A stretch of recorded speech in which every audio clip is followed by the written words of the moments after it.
Om Swastiastu. Hari ini semoga selalu dalam keadaan sehat. Ya, pemirsa, hingga saat ini yang namanya virus corona belum juga berakhir. Guna menekan kasus yang terus bertambah, pemberian vaksin COVID-19 mulai dilakukan. Pemerintah pun menganjurkan setiap orang agar bisa memperoleh vaksinasi tersebut. Atau kenali vaksinasi COVID-19 menjadi topik kita di Harmoni Bali sore hari ini. Tentunya sudah hadir narasumber yang akan kita ajak berbincang-bincang mengenai topik kita sore hari ini. Langsung saja saya sapa ada Dr. Dewa Ayu Putri Sri Masyeni, SPPD KPTI Finasim. Beliau merupakan spesialis penyakit dalam, konsultan penyakit tropis dan infeksi. Om Swastiastu, Dr. Sri. Swastiastu. Apa kabarnya, Dok? Baik. Sehat selalu ya. Salam sehat ya, Dok ya. Saya sudah 2 kali divaksin. Tadi sebelum on-air kita sempat ngobrol sama dokter. Dok, ini gimana sih kalau kita berbicara tentang angka di Indonesia lah ya, kita sampaikan terlebih dahulu. Ini berapa persentase? Kan ada 70% yang harusnya divaksinasi ya, Dok ya? Ya. Untuk mendapatkan herd immunity itu. Ya, benar sekali. Ini sudah lebih pintar dari dokter ini. Saya baca, Dok. Ya, memang untuk mencapai herd immunity itu diharapkan 70% dari suatu penduduk dimanapun itu dapat diberikan vaksin, tervaksinasi maksudnya ya. Jadi untuk Indonesia itu targetnya adalah sekitar 181 juta yang harus diberikan vaksin. Ini tentu kalau kita hitung itu kebutuhan vaksin dikalikan 2 ya, karena masing-masing vaksin harus diberikan 2 dosis, itu bayangkan berapa. Jadi kalau menuju 70% sampai hari ini, tadi saya baca update di Kementerian di Kemenkes, itu sampai saat ini total penduduk yang sudah divaksinasi itu baru sekitar 40-42%. 40 Jadi masih hingga 42% ya. Masih harus berlari-lari mengejar target sepertinya. Dan itu targetnya sampai bulan atau tahun ini kah? Kalau dari pemerintah di Indonesia itu sampai tahun depan rasanya, sampai awal tahun. Tetapi untuk Bali, ini karena saya terlibat langsung dalam program vaksinasi, nanti di Warmadewa juga akan dimulai lagi 2 hari ya. Itu diharapkan target 70% itu akan tercapai akhir Juli. Untuk Bali. Untuk Bali. Dan ini terus dilakukan secara masif, Dok, sampai saat ini. Sampai saat ini juga dari Dinas Kesehatan Provinsi Bali sedang aktif-aktifnya melaksanakan vaksinasi ini, baik di Denpasar, di kabupaten-kabupaten, semuanya terlibat dalam vaksinasi COVID-19. Bisa terwujud ya, Dok ya, terrealisasi target tersebut tentunya. Nah, ini banyak juga yang mengatakan ini, menanyakan sebenarnya apa yang dimaksud dengan vaksinasi COVID-19 ini sendiri, Dok? Sesuai dengan topik kita, bagaimana kita harus mengenali vaksinasi COVID-19? Ya, vaksinasi COVID, ya vaksin. Vaksin itu adalah bahan biologik atau zat begitu ya, zat yang aktif yang mampu memicu respon imun sehingga orang yang diberikan vaksin ini akan kebal terhadap vaksin, terhadap substansi atau bakteri yang ingin dicegah. Jadi vaksin ini bersifat spesifik ya, bersifat spesifik terhadap apa yang ingin dicegah begitu.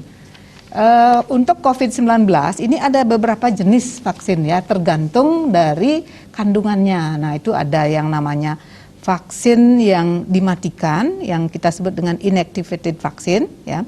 Kemudian ada juga protein vaksin ya, terdiri dari bagian-bagian protein tertentu dari virus COVID ini. Kemudian ada yang merupakan bagian genetik, materi genetik yang kita sebut dengan mRNA atau DNA vaksin. Kemudian ada juga nanti yang viral vektor. Jadi dia menggunakan virus lain sebagai tumpangan untuk bisa dimasukkan ke dalam tubuh seorang manusia. Jadi ada beberapa jenis vaksin seperti itu? Ada banyak.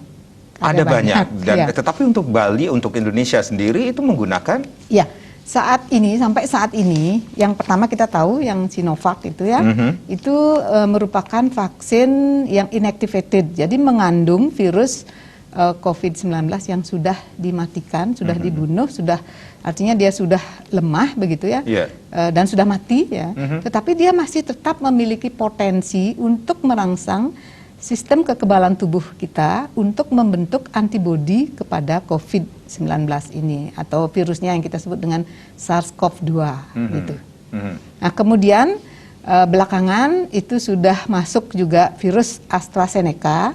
Nah, itu termasuk viral partikel ya. Jadi vaksin AstraZeneca itu adalah jenis vaksin COVID-19 yang terdiri dari viral vektor vaksin. Jadi dia mengandung juga virus lain yang tidak virulen, yang lemah, itu yang dipakai sebagai tumpangan dari bagian genetik virus SARS-CoV-2 untuk dibuat suatu vaksin, ya, disebut dengan vaksin AstraZeneca. Vaksin lain juga banyak yang mengandung kandungan yang sejenis dengan AstraZeneca ini, contohnya itu ada Johnson Johnson vaksin Gamaleya, tapi itu belum masuk di Indonesia.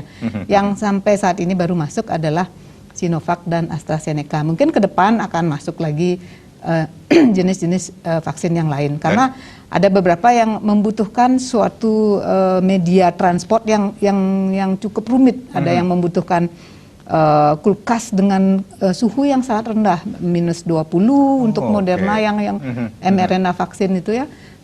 Ada juga yang membutuhkan kulkas dengan suhu -70. Nah, itu kan sulit. Ya.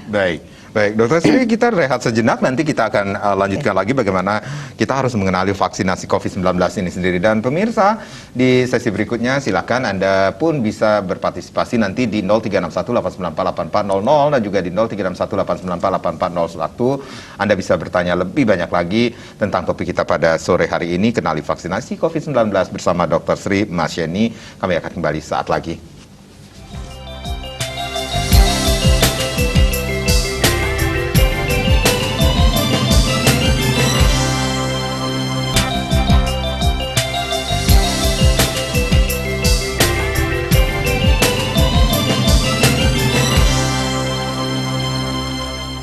Ya, kenali vaksinasi COVID-19 masih menjadi topik kita di Harmoni Bali sore hari ini. Masih bersama Dr. Sri Masyeni. Beliau merupakan seorang spesialis penyakit dalam, konsultan penyakit tropis dan infeksi. Silakan Anda yang ingin bergabung bersama kami.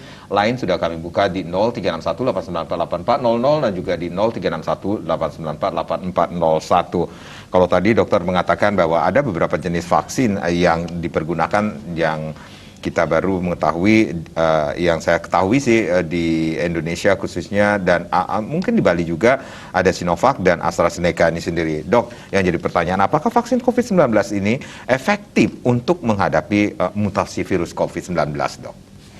Ya, ini pertanyaannya sulit ya. Jawabannya sulit ya. Ya, memang benar virus itu, karena dia merupakan virus RNA, ya namanya virus RNA, itu ya gampang sekali mengalami mutasi. Jadi mutasi itu terjadi pada saat dia memperbanyak diri, pada saat dia bereplikasi, pada saat dia menginfeksi manusia, pada saat ada sel, ya. Jadi ada sel yang merupakan medianya dia untuk bereplikasi, maka virus itu di sana besar kemungkinan akan mengalami mutasi, ya. Jadi mutasi itu terjadi karena terjadi kesalahan membaca. Misalnya dia disuruh membuat arginin, protein arginin untuk membentuk struktur virus yang baru. Nah, ternyata alat bacanya ini salah membaca. Jadi akan terbentuk virus yang sedikit berbeda dengan virus yang awal begitu. Nah, itulah yang disebut dengan mutasi, ya. Tetapi mutasi ini tidak semuanya akan menyebabkan suatu penyakit yang lebih berat. Bahkan disebutkan mutasi itu 40% kira-kira akan menyebabkan virus itu menjadi mati. Kemudian sekitar 30% juga virus itu akan menjadi tetap saja, begitu saja, ya, atau akan mengalami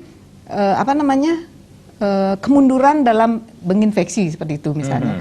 Dan diperkirakan hanya sekitar 5% yang akan menjadi lebih, apakah dia lebih gampang menular, kemudian lebih menyebabkan pasien itu mengalami COVID yang berat. Begitu. Jadi itu sebenarnya hanya sedikit. Jadi kita seharusnya tidak terlalu khawatir juga, karena mutasi yang terjadi tidak selalu akan menyebabkan virus ini menjadi lebih fit istilahnya ya. Jadi lebih ganas itu belum tentu. Bahkan kadang-kadang dia menjadi mati, menjadi kurang infektif karena misalnya ternyata ada defek, ada kehilangan, ada cacat begitu di dalam protein yang akan melekat pada reseptor. Nah, itu kan memberikan keuntungan sebenarnya pada manusia. Tetapi memang ada sebagian kecil yang akan menjadi virus ini akan menjadi lebih virulen, istilahnya lebih ganas, sehingga penularannya menjadi lebih cepat, jadi lebih gampang lagi menular dibandingkan dengan virus aslinya, atau juga dia akan lebih menyebabkan penyakit yang lebih berat atau menyebabkan masalah dalam diagnostik. Jadi harusnya positif,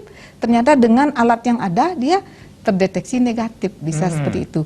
Nah, apakah vaksin-vaksin yang ada sekarang ini mampu menanggulangi virus yang mengalami mutasi ini yang kita sebut dengan VOC, variant of concern ya.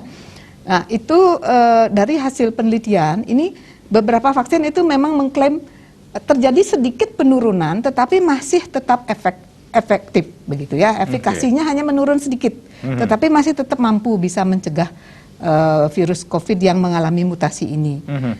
Memang untuk beberapa vaksin itu belum ada hasil penelitiannya, jadi belum bisa dijelaskan apakah dia mampu. Tapi sebagian besar vaksin COVID yang lain itu bisa mengatasi virus yang mengalami mutasi. Tetapi jangan lupa, apabila proses mutasi ini akan terjadi berkepanjangan, artinya penularan masih ada, jadi transmisi masih tinggi, jadi kesempatan dia mutasi itu sangat tinggi. Nah, ini tentu akan menimbulkan lagi varian-varian yang lebih baru yang mungkin saja akan membuat virus itu lebih virulen, sehingga suatu saat nanti vaksin ini akan menjadi tidak efektif begitu ya. Nah, mungkin yang hal penting juga adalah seharusnya kita secara rutin melakukan analisis terhadap virus yang sedang ada saat ini, itu apakah terjadi mutasi, itu namanya genomic surveillance, jadi itu harus dilakukan sesering mungkin begitu, supaya kita tahu apakah vaksin ini perlu diubah, perlu diganti, atau dibuatkan vaksin yang sesuai dengan virus yang beredar saat itu. Oke, baik. Itu alasannya mengapa vaksinasi COVID-19 ini sangat penting sekali, khususnya untuk kesehatan, Dok? Iya, sangat penting untuk saat ini, untuk mencapai herd immunity ataupun personal immunity, itu vaksin COVID sangat diharapkan. Oke, berarti ada manfaat vaksin COVID-19 ini sendiri, Dok? Oh, itu sangat ada ya. Jadi untuk diri sendiri kita akan kebal ya terhadap virus COVID, dan juga untuk kelompok. Jadi di individu, kalau penduduk sebesar 70% kita vaksin, itu akan menyebabkan sebagian besar 70% orang ini akan kebal terhadap virus COVID, dan ini akan menyebabkan bila dia terinfeksi lagi, mungkin dia akan menjadi tidak terinfeksi, tidak ada gejala klinis, bisa juga OTG jadinya, atau menjadi suatu penyakit tapi hanya ringan ya. Jadi begitu dia ringan saja dengan sistem imun yang bagus, maka virus ini tidak akan lama berada di dalam tubuh manusia, dan kemungkinan dia untuk menulari yang lain juga akan berkurang, akan kecil begitu. Jadi sangat penting sekali untuk memiliki imunitas ini. Dan selain itu, orang-orang yang tidak tervaksin karena alasan tertentu, misalnya karena dia alergi vaksin, misalnya karena dia pada saat vaksinasi dia sakit, atau alasan yang lain. Nah, orang ini juga otomatis akan terlindungi selama dia berada di dalam populasi tersebut. Dia akan juga terlindungi walaupun dia tidak divaksin, asalkan 70%, kira-kira 70-80% penduduk itu mendapatkan vaksin COVID yang tepat, begitu. Oke, walaupun sudah mendapatkan vaksin, tetapi ada hal-hal yang perlu diketahui untuk meningkatkan imun itu sendiri. Bagaimana caranya untuk meningkatkan imunitas itu sendiri, Dok?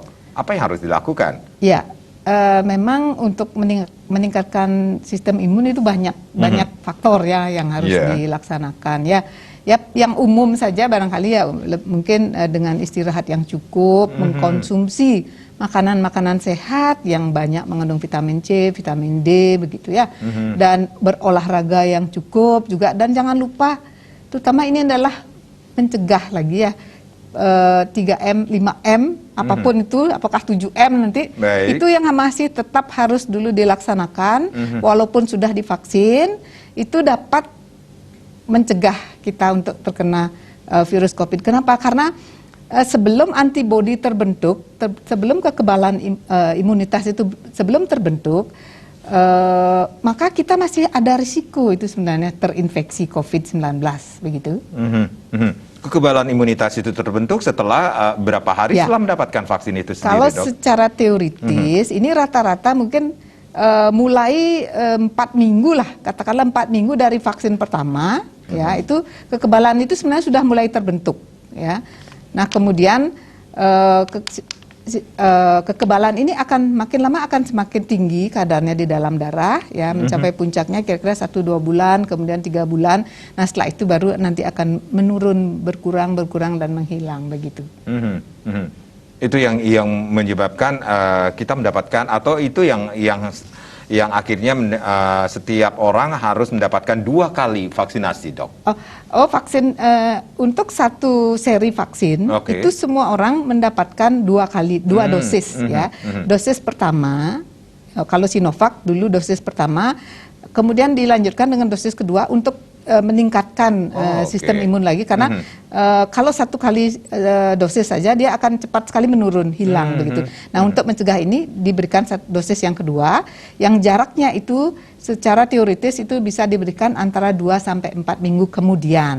Nah sedangkan yang AstraZeneca bisa lebih panjang lagi. Nah itu gunanya, dosis yang kedua itu gunanya untuk meningkatkan lagi sistem imun, karena kita akan memberikan lagi rangsangan kepada tubuh kita, sehingga respon imun tubuh yang tadinya sudah mengenali, dia akan lebih cepat mengenali lagi dan kemudian membentuk antibodi yang lebih tinggi lagi. Baik, kita mengetahui ketika vaksinasi dilakukan di Indonesia ataupun juga di Bali ini sendiri, ada kelompok-kelompok prioritas penerima vaksin ini sendiri, Dok. Iya. Ini maksudnya barangkali nakes gitu ya, Iya, nakes, kemudian ya memang yang sering kita dengarkan sebagai garda terdepan, ya, seperti itu. Ya, kita semua kan tahu bahwa yang memberikan penanganan kepada pasien itu kan nakes, tenaga kesehatan. Jadi memang menurut saya sih sangat wajar nakes diberikan vaksin terlebih dulu untuk melindungi mereka, sehingga nanti mereka bisa. Dan sampai saat ini di Bali ini tenaga kesehatan sudah selesai. Sudah Untuk selesai. nakes sudah selesai. Baik. Itu sudah malah sudah lebih, saya baca untuk Indonesia sendiri malah vaksin target. 1 melebihi 103% gitu. Kemudian vaksin 2 ini kurang lagi sedikit aja, 100 kurang 0, sekian. Baik, nanti kita akan lanjutkan lagi. Ada Pak Gede dari Denpasar yang sudah bergabung. Om Swastiastu, selamat sore Pak Gede. Selamat sore. Nggih, durus. Boleh bertanya? Saya punya penyakit bawaan, epilepsi agak lama, dan juga 4 tahun terakhir ini mengidap mah kronis. Apakah boleh saya divaksin? Pak Gede usianya berapa Pak Gede? Ampura? 34. Oh, 34. Baik. Iya. Baik, Dok. Saat ini sedang mendapatkan Sebentar, Pak Gede. pengobatan ya? Iya, pengobatan masih pengobatan. Iya, ya baik. Ini memang dari organisasi profesi ya, jadi semua kelompok-kelompok spesialis itu kan memiliki organisasi profesi masing-masing. Misalnya kalau spesialis penyakit dalam punya organisasi yang namanya PAPDI ya, Perhimpunan Dokter Ahli Penyakit Dalam. Nah untuk yang epilepsi tentu ini dari kelompok dokter spesialis saraf yang menangani Bapak sehari-hari ya. Nah masing-masing organisasi profesi ini memberikan semacam rekomendasi penyakit mana yang boleh, penyakit mana yang tidak atau belum boleh diberikan vaksin, ditunggu sampai penyakitnya sendiri stabil begitu ya. Nah, dari saya baca dari organisasi profesi dokter spesialis saraf itu mereka mengeluarkan juga semacam panduan begitu, dan saya baca untuk epilepsi sendiri asalkan sudah dengan terapi, artinya sudah terkontrol baik, itu boleh diberikan vaksinasi COVID-19. Kalau Bapak ragu, mungkin saya sarankan konsultasi dengan dokter yang merawat dan meminta semacam surat begitu yang menyatakan bahwa Bapak layak divaksin. Tetapi dari surat edaran yang berlaku saat ini yang dikeluarkan oleh organisasi profesi dokter spesialis neurologi atau dokter saraf tersebut, di situ jelas disebutkan untuk epilepsi itu layak diberikan vaksinasi COVID-19. Begitu Bapak? Ya. Dia pernah dapat positif nih ke tahun lalu nih, Kak. Ya. positif tahun lalu. Nggih. Nah begini, orang yang terinfeksi COVID dan sudah terkonfirmasi dengan pemeriksaan real time PCR tersebut, nah itu kan akan terbentuk antibodi secara alamiah. Jadi begitu ada virus masuk, tubuh kita itu akan melawan ya. Tentaranya, sel-sel tentara dikerahkan untuk mengatasi COVID-19 ini, sehingga akhirnya akan terbentuk zat antibodi yang mampu mengatasi infeksi pada waktu itu ya. Jadi antibodinya Bapak itu akan semakin tinggi setelah infeksi ya, meningkat terus sampai 2-3 bulan, dan bahkan di luar negeri itu penelitiannya ya menyebutkan antibodi akibat infeksi alami itu bisa bertahan 6-9 bulan kemudian begitu ya. Nah, untuk itu sebenarnya pemerintah kita sudah membuat aturan orang-orang atau penyintas COVID-19 yang pernah terinfeksi itu sudah boleh diberikan vaksin 3 bulan dari saat mereka sakit. Jadi kalau Bapak setahun lalu saya rasa sudah bisa diberikan vaksin COVID-19, begitu Pak. Terima kasih. Nggih, Ya. sukses Bapak gede ring Denpasar. Baik. Nah, ini kalau kita berbicara tentang masyarakat pun banyak yang menginginkan mendapatkan vaksinasi ini sendiri. Berarti ada syarat penerima vaksinasi nantinya, Dok. Syarat-syaratnya. Iya. Dari Kemenkes, Kementerian Kesehatan itu sudah memberikan semacam sudah ada surat edaran yang menyatakan yang mana saja yang boleh divaksin ya.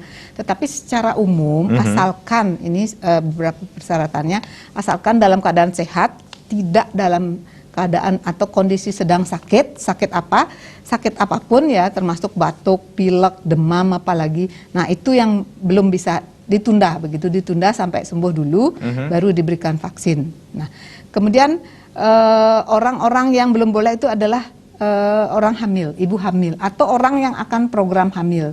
Nah, itu masih belum boleh diberikan vaksin COVID-19. Kalau kelompok penyakit yang lain, penyakit diabetes, penyakit jantung, penyakit paru, penyakit ginjal, Seperti apa yang dialami oleh Pak Gede juga. Tadi, asalkan dalam kondisi stabil itu dipersilahkan mendapatkan vaksin COVID. Artinya layak. Ya.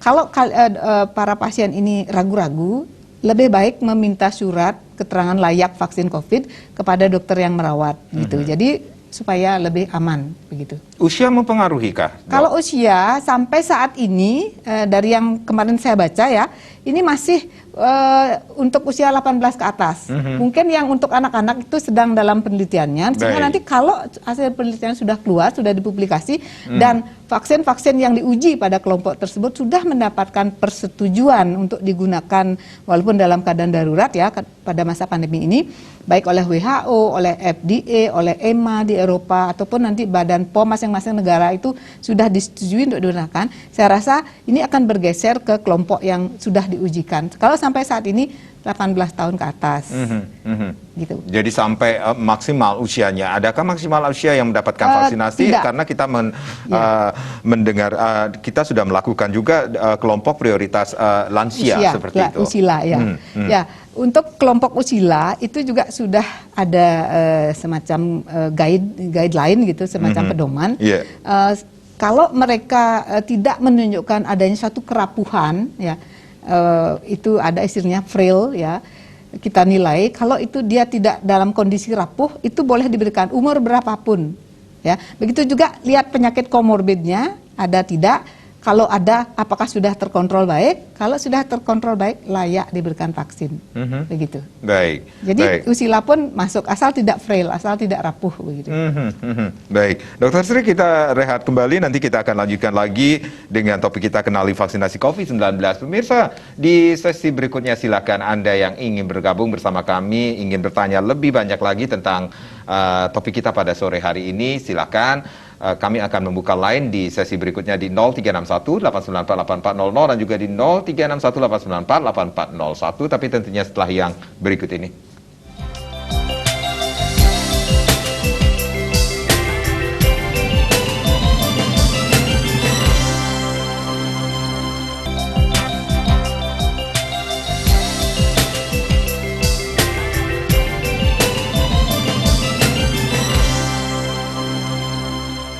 Ya, Ya, pemirsa, Anda yang masih bersama kami di Harmoni Bali, kenali vaksinasi COVID-19, masih bersama Dr. Sri Masyeni.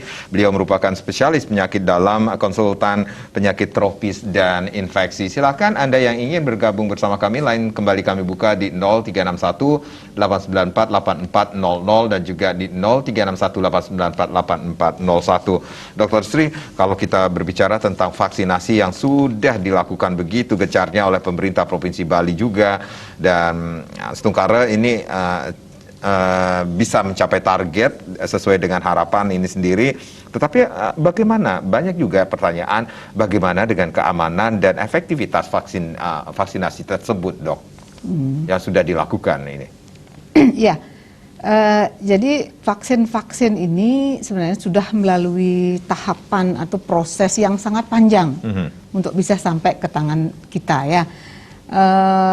Dan di situ sudah diuji secara detail tahap per tahap. Jadi ada namanya uji preklinis, itu 1-2 tahun sebenarnya. Uji preklinis dilihat efektivitasnya, imunogenisitasnya namanya. Kemudian kalau ini lolos, ya, dan setiap tahap ini harus dilaporkan kepada baik WHO, BP POM atau FDA. Kalau diloloskan baru masuk ke tahap berikutnya. Tahap berikutnya tahap uji klinis, dicobakan bagaimana keamanannya, ya. Keamanannya pada manusia. Ya, uji klinis fase 1 itu ada 3, ya. Uji klinis pada manusia itu ada 3. Uji klinis fase 1 itu dicobakan pada sekelompok orang. Jadi dalam jumlah yang relatif sedikit, maksimal 150 biasanya. Dan ini dicobakan di rumah sakit biasanya karena vaksinnya masih baru begitu. Dilihat keamanannya lagi satu. Pasti yang pertama pasti keamanannya. Kemudian imunogenisitasnya, kemudian efikasinya. Nah, setelah ini lolos bahwa ini aman, efektif begitu, ya. Baru lanjut masuk ke uji klinis fase 2. Nah, di sini uji klinisnya akan dilakukan pada komunitas, biasanya pada kelompok orang yang lebih banyak lagi dengan variasi umur dan sebagainya. Di situ dilihat lagi apa? Lagi-lagi dilihat keamanan. Jadi keamanan itu selalu dievaluasi pada setiap tahapan pembuatan suatu vaksin. Sehingga kalau dilihat dari segi keamanan ini pasti aman, ya. Karena sudah melalui tahapan uji klinis yang sangat panjang dan sangat kompleks, rumit dan juga sangat ketat begitu. Kalau masalah keamanan itu sudah pasti. Hanya mungkin pada beberapa orang yang barangkali karena ada faktor genetik atau faktor lain yang berpengaruh, bisa saja terjadi hal-hal yang seperti komplikasi atau alergi begitu. Ya, itu kalau keamanan sudah pasti sudah dikaji dengan sangat mendalam. Oke, berarti keamanan, kemudian efektivitas vaksinasi ini sendiri sudah teruji. Sudah teruji, sehingga akhirnya nanti badan-badan otorita di dunia ini seperti WHO, kemudian ada FDA di Amerika, di Eropa ada EMA, ya, European singkatan saya lupa, EMA namanya. Kemudian balai-balai POM nanti di masing-masing negara itu yang akan mengevaluasi efektivitas yang disyaratkan oleh WHO itu adalah efikasinya sekitar harus lebih dari 50% efektif baru diizinkan dan aman pasti, ya. Nah, kalau itu sudah terpenuhi, masing-masing POM baru akan mengizinkan ini bisa digunakan apa tidak di negara mereka masing-masing gitu. Oke, baik.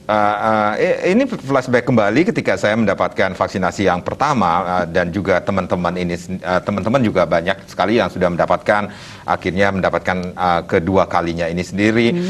Kita sharing, dok. Nah, banyak yang bertanya, ini setelah divaksin kamu kenapa? Astungkara ketika mendapatkan vaksin pertama, kedua, ini lancar-lancar aja. Saya bisa menyelesaikan atau menjalankan aktivitas seperti biasanya. Tetapi ada beberapa teman saya mengeluhkan, duh, kok saya bawaannya ngantuk aja, kemudian lapar katanya. Adakah efek-efek samping yang ditimbulkan dari vaksinasi ini dari setiap orang yang mendapatkan vaksinasi itu sendiri, dok? Ya, memang itu istilahnya KIPI, ya, kejadian ikutan pasca vaksinasi. Itu ada beberapa golongan, kita golongkan menjadi KIPI lokal begitu, ya, yang terjadi pada daerah kita menginjeksi, memasukkan vaksin itu. Apakah misalnya ada bengkak, kemerahan, rasa nyeri kan pasti ada ya karena kita memasukkan jarum ke dalam tubuh manusia. Nah, itu namanya KIPI lokal ya. Kemudian ada yang namanya KIPI yang sistemik ya. KIPI sistemik ini juga sangat tergantung dari orang yang diberikan vaksin ya. Contoh dari KIPI sistemik ini misalnya demam, reaksi yang sangat umum muncul pada saat orang diberikan vaksinasi karena itu menandakan bahwa sistem imun kita bekerja. Jadi demam, kemudian rasa seperti nyeri sendi, nyeri otot, sakit kepala, bahkan mungkin kalau yang berat bisa saja terjadi mungkin alergi, proses alergi itu yang ditandai dengan bentol-bentol, gatal atau kemudian yang lebih berat lagi kalau terjadi reaksi alergi yang berat namanya shock anafilaktik, pingsan begitu. Kemudian tidak bisa bernafas. Itu mungkin saja terjadi, tapi ini sangat jarang begitu. Nah, untuk itulah memang kita dievaluasi beberapa menit setelah vaksin itu kita diobservasi dulu. Oke, iya, disuruh tunggu dulu seperti setengah jam ya dok ya, seperti setengah itu jam. Ya. Baik dokter Sri, kita ada penelpon ini dari Pak Wayan dari Tabanan niki. Om Swastiastu, selamat sore Pak Wayan. Om Swastiastu, Pak D, saran Bu Dokter. Nggih, durus Pak Wayan. Tiang wendam tenaga kidik niki. Sandukan di tiang usia sampun lansia. Yeah. Sering desa di tiang, ya ampun wendam vaksinasi bulan kemarin. Yeah. Tiang kena wendam komorbid nyake niki. Tadi penyakit jantung, hipertensi, prostat, mah kronis, batu ginjal, asam urat, sareng kolesterol itu. Nah pada saat itu tiang ditolak itu sama dokter itu diberikan vaksinasi. Terus mungkin sunati solusi tiang, sedangkan tiang ingin mendapatkan vaksinasi dok. Sampai semua dokter. Pak Wayan ring Tabanan. Pak Wayan, terus dok. Ya. Oh, sudah terputus dok. Tapi tentu masih didengarkan. Jadi memang untuk mereka yang memiliki penyakit komorbid itu memang kita evaluasi dulu ya. Kalau kolesterol saya rasa itu bukan merupakan suatu kondisi yang menyebabkan seseorang tidak bisa divaksin. Jadi kolesterol sebenarnya tidak masalah.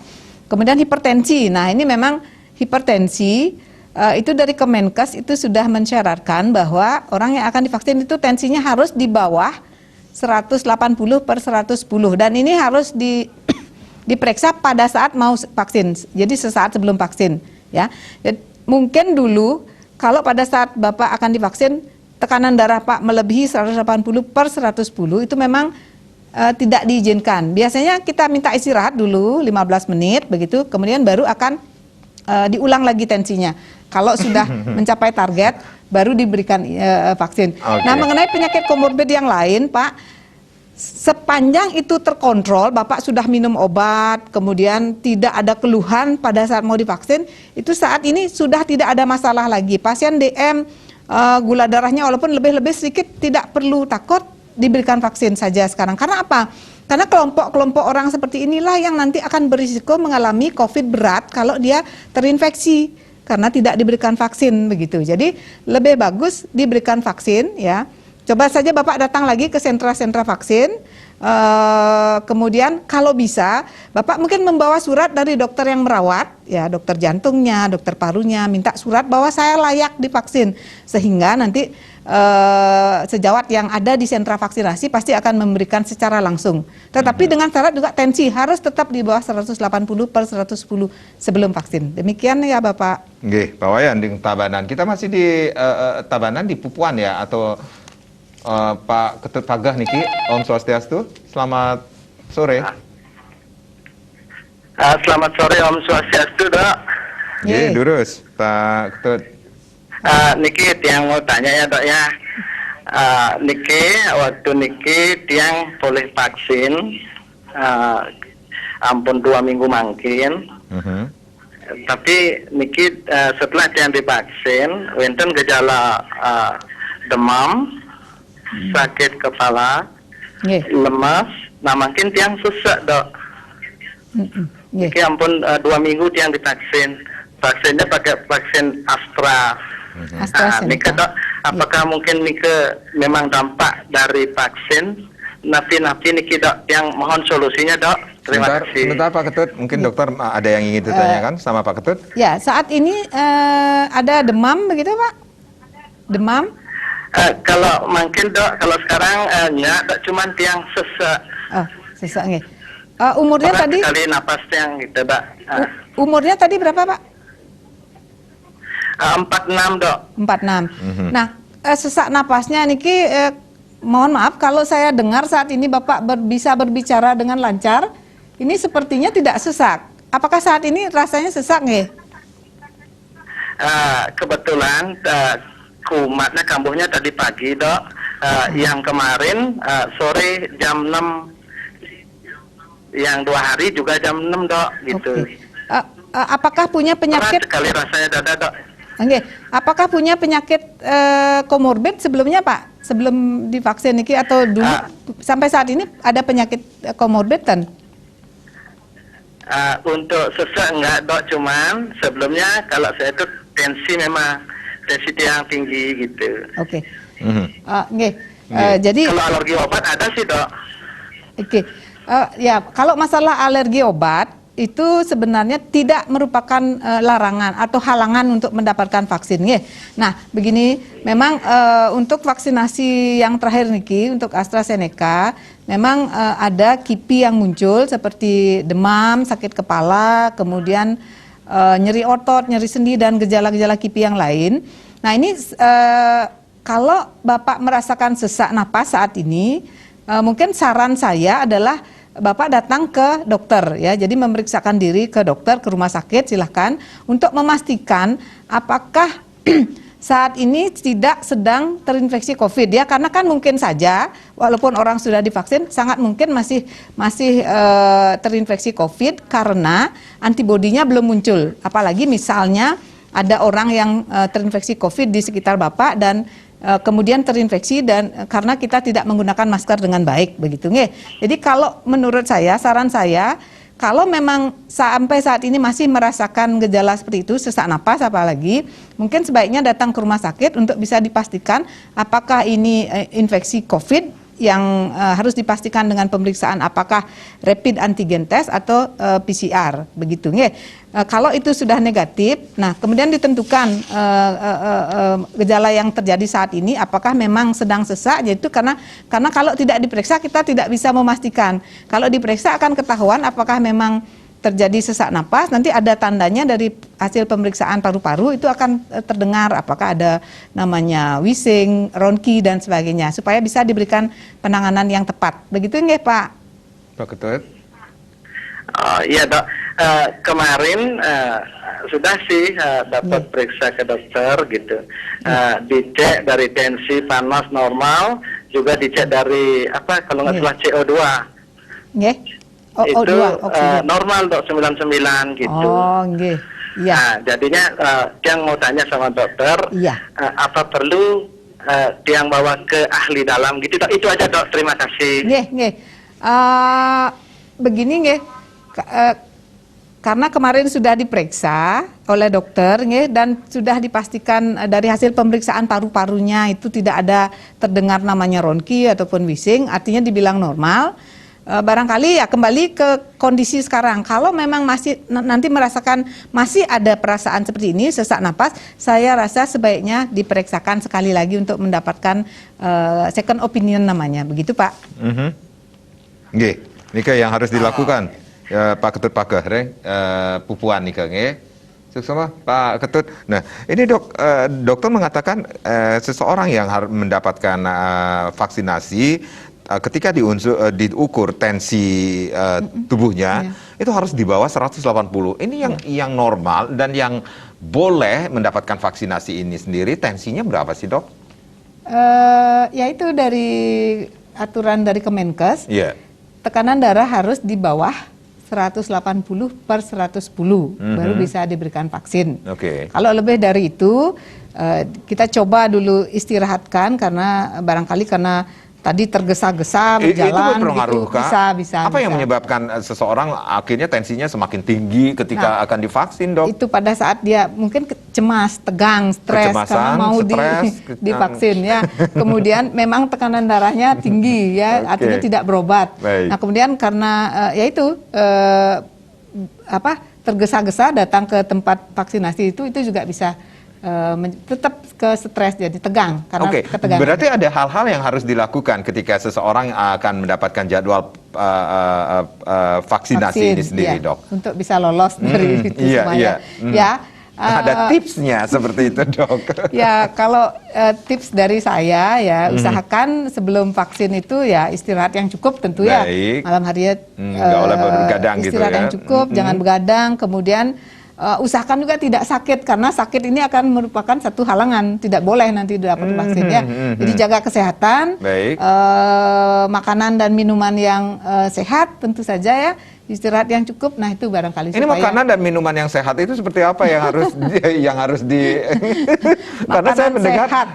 Ini makan dibocorin dikit ya. artinya jangan minum alkohol. Oh, oke. Kemudian makanan yang tidak sehat.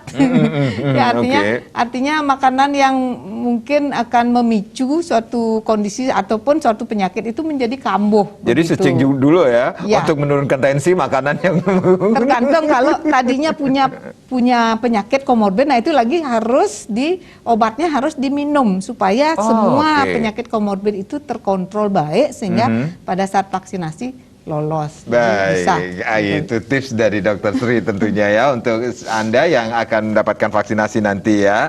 Baik, Dr. Sri, kita rehat kembali, nanti kita akan lanjutkan lagi bagaimana kenali vaksinasi COVID-19. Kami akan kembali sesaat lagi.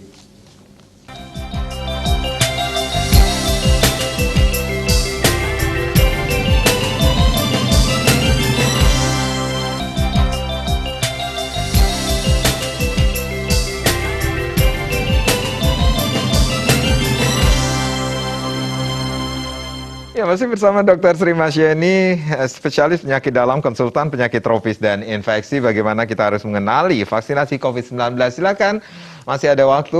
Lain kami buka kembali di 0361-894-8400 dan juga di 0361-894-8401. Dokter, tadi ada yang menarik dari perbincangan ini juga.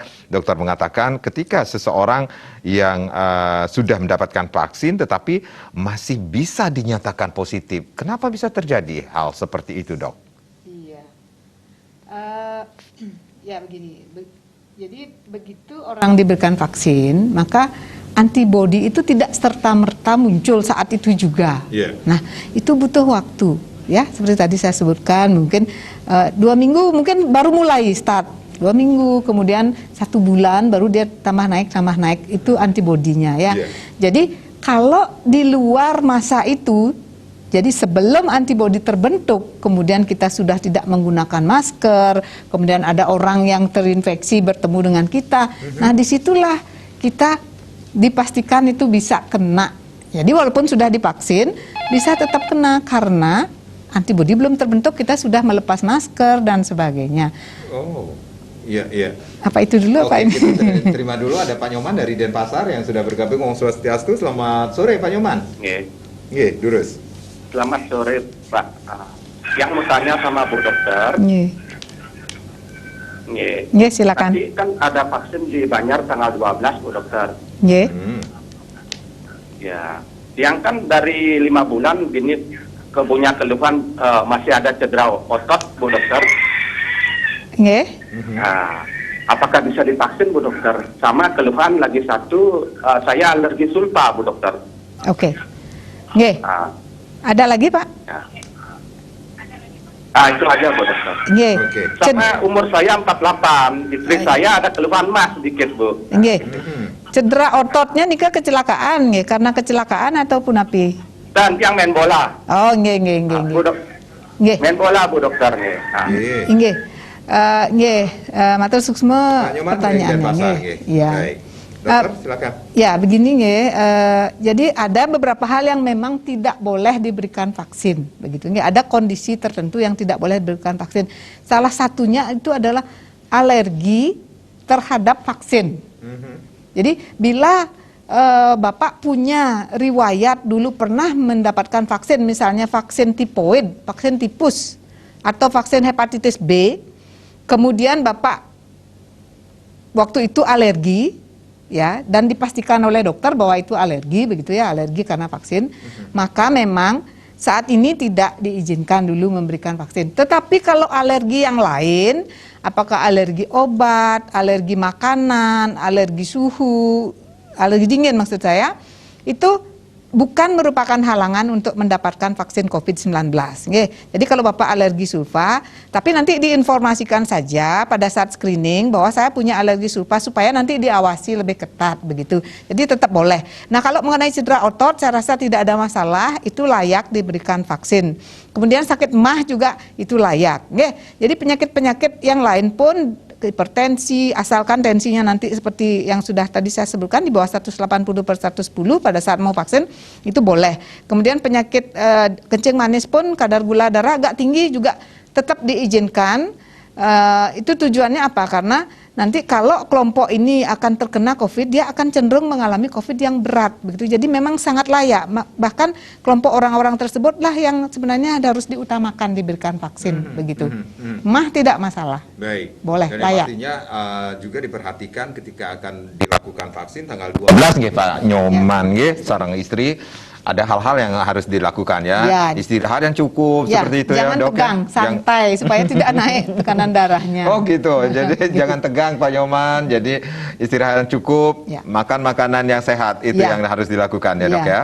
Yang paling penting jangan tegang, nanti tensinya naik di sana, nanti nggak boleh diberikan vaksin. Oke, dok, ini kita lanjutkan lagi karena antibodi yang belum muncul, bahkan bisa saja seseorang yang sudah mendapat vaksin itu bisa dinyatakan positif. Ya, itu ya. Tadi salah satu penyebabnya adalah kemungkinan zat anti yang diharapkan dari pemberian vaksin ini belum muncul, belum cukup untuk melindungi dia, sedangkan orangnya sudah kemasukan lagi virus, itu bisa. Nah, kemudian alasan lain adalah mungkin terinfeksi oleh virus varian lain. Jadi virus-virus yang mengalami mutasi itu mungkin saja.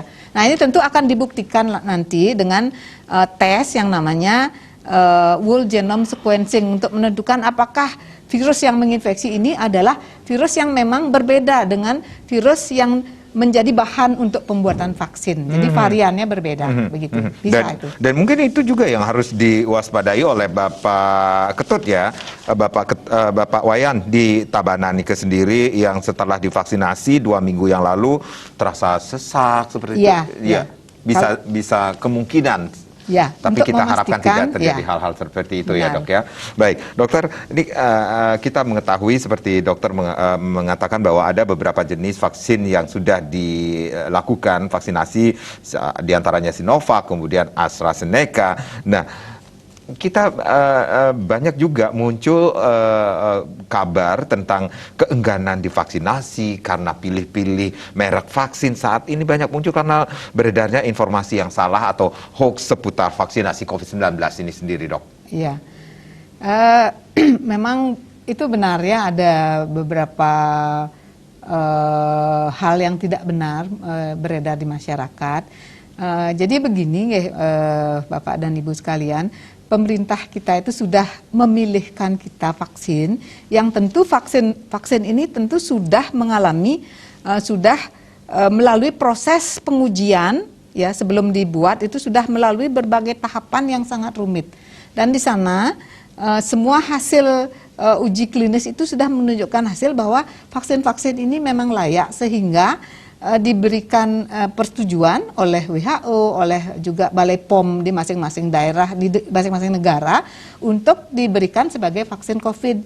Jadi kalau bisa itu jangan memilih-milih vaksin seperti itu karena semua vaksin sudah teruji ya, efektivitasnya, keamanannya itu semuanya sudah diuji dengan baik sehingga akhirnya diberikan izin edar sebagai vaksin COVID-19 begitu. Karena vaksin ini sangat penting untuk bisa menghentikan pandemi ini, paling tidak ya, nanti akan kasus akan semakin menurun karena orang-orang menjadi kebal begitu ya. Kasus akan menurun sehingga pandemi ini bisa diakhiri ya, sehingga rentetan selanjutnya ekonomi, hukum dan masalah lain pun tentu akan kembali seperti semula. Jadi Itu jangan harapan. khawatir tentang keamanan dan efektivitas vaksin ini sendiri karena pemerintah sudah menjamin ini aman Ya. untuk dilakukan. Ya. Dokter, ini sebenarnya banyak banget ini yang ingin ditanyakan, tetapi waktu juga yang membatasi. Dok, ada yang ingin disampaikan kepada pemirsa Bali TV yang saat ini belum divaksinasi? Vaksin, oke. Iya. Ya, jadi sekali lagi ini kan situasi ini sudah semua orang sudah sangat paham bahwa bagaimana dampak dari pandemi COVID-19 ini tidak hanya terhadap aspek kesehatan tapi juga pendidikan, perekonomian, sudah jelas itu kita sangat terpuruk dan usaha untuk menghentikan juga kita semua sudah tahu bahwa sudah hampir setahun kita menggunakan masker dan sebagainya, tetapi kasus juga masih belum bisa turun dengan signifikan ya. Karena itu pemerintah menyediakan vaksin ini sebagai salah satu upaya untuk bisa menekan ataupun kalau bisa nanti menghentikan pandemi COVID-19 ini sehingga aspek-aspek kehidupan lainnya pun akan kembali normal seperti sedia kala dan kita bisa hidup normal. Jadi sangat diharapkan kesadaran dari masyarakat untuk mengikuti aturan pemerintah. Kalau mau divaksin ya silahkan, sebaiknya diberikan vaksin COVID-19 untuk tujuan yang utama dari kita semua. Begitu. Oke, yang pastinya vaksinasi itu keren, gitu ya dok ya.